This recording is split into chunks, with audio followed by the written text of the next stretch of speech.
কামৰূপৰ হাজোৰ দলৈতোলা চোৰৰ চাফাই অভিযান। কামৰূপ জিলাৰ দলৈতোলাৰ ছফিকুল হুছেইন নামৰ লোকজনৰ ঘৰৰ দৰ্জাৰ এলড্ৰপ ভাঙি চোৰে চলালে চাফাই অভিযান। ছফিকুল হুছেইন নামৰ লোকজনৰ পৰিয়ালৰ লোকে চিকিৎসাজনিত কাৰণত যোৱা 4 মাৰ্চত গুৱাহাটীলৈ গৈছিল। কালি ছফিকুল হুছেইনসহ পৰিয়ালৰ লোক গুৱাহাটীৰ পৰা দলৈতোলাৰ বাসগৃহত উপস্থিত হৈ ঘৰৰ মূল দৰ্জাৰ এলড্ৰপ ভঙা দেখা পায়। ছফিকুল হুছেইন নামৰ লোকজনৰ ঘৰৰ পৰা দৰ্জাৰ এলড্ৰপ কাটি গডৰেজ ভাঙি নগদ 4,70,000 টকাৰ লগতে 40 লাখ টকাৰ সোণৰ অলংকাৰ লগতে চেকবুক এটা আৰু ATM কাৰ্ড এখন চুৰি কৰি লৈ যায়। ঘটনা সন্দৰ্ভত পৰিয়ালৰ লোকে হাজো আৰক্ষী থানাত এজাহাৰ দাখিল কৰে। হাজো আৰক্ষীয়ে নিশা ঘটনাস্থলীত উপস্থিত হৈ ডুবাৰমেন ডগ মেক্স নামৰ কুকুৰৰ সহায়ত অভিযান চলায় যদিও কোনো সুসূত্ৰ লাভ কৰিব পৰা নাই। ঘটনাস্থলীত হাজো আৰক্ষী উপস্থিত হৈ তদন্ত আৰম্ভ কৰিছে। যোৱা মঙ্গলবাৰে গুৱাহাটীত গৈছিলোঁ। গুৱাহাটীত ফ্লেট আছে, তাতে আমি সপৰিয়ালে গৈছিলোঁ। চিকিৎসাৰ কাৰণে গৈছিলোঁ? চিকিৎসা মানে মোৰ মিছেছৰ আৰু সৰু ছোৱালীৰ অসুখ হৈছিল, চিকিৎসালয়ত গৈছিলোঁ। তাৰপিছত তাতে আপোনাৰ থাকিলোঁ 2-3 দিন থাকি আজি আপোনাৰ 9 তাৰিখ শনিবাৰ, আজি 8 তাৰিখ শনিবাৰ আমি ঘৰলৈ উভতিলোঁ।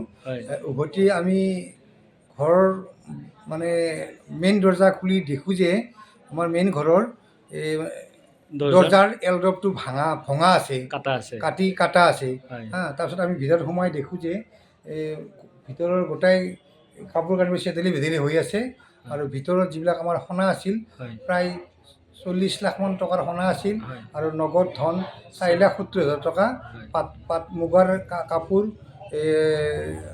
লগতে আৰু কিছু সামগ্ৰী ৰৈ গৈছে।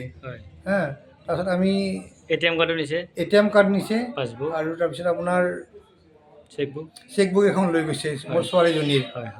তাৰপিছত মই লগে লগে থানাত গ'লোঁ। থানাত জনালোঁ।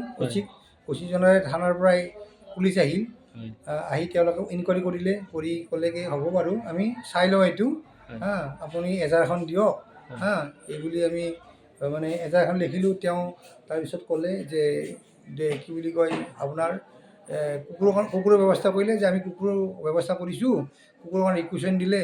তাৰপিছত কুকুৰ আপোনাৰ গুৱাহাটীৰ পৰা আহি এতিয়া কুকুৰে চালে আৰু চাই এতিয়ালৈ কোনো সংহত ওলাব পৰা নাই। কুকুৰে অভিযান চলালে কিন্তু এতিয়ালৈ কোনো সংহত ওলাব পৰা নাই। সন্দেহজনক লোক কেইবাজনো আমাৰ হাতত আছে, কিন্তু আমি এতিয়া এইবিলাক প্ৰকাশ কৰা নাই।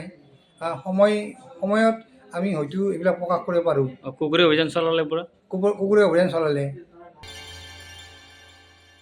হাজোৰ পৰা কমলাকান্ত দাসৰ ৰিপৰ্ট, প্ৰাতঃ টাইম। অসমৰ সংবাদ জগতখনৰ বাবে এক সুখবৰ। নৰূপ নসাজেৰে প্ৰায় 30 বছৰীয়া অভিজ্ঞতাপুষ্ট সাপ্তাহিক কবচ পুনৰ এবাৰ ৰাজ্যৰ মাজলৈ। স্বত্বাধিকাৰী প্ৰণীতা কলিতাৰ দ্বাৰা প্ৰকাশিত আৰু অমৰজ্যোতি প্ৰিণ্টাৰ্ছ, গুৱাহাটী কমাৰ্চ কলেজৰ বিপৰীত ফালে মুদ্ৰিত। আমাৰ ঠিকনা মুখ্য কাৰ্যালয় অসম ফৰেষ্ট স্কুল, হৰি মন্দিৰ পথ, গুৱাহাটী আৰু অস্থায়ী কাৰ্যালয় কলিতা মাৰ্কেট, বিজয়নগৰ, কামৰূপ, অসম।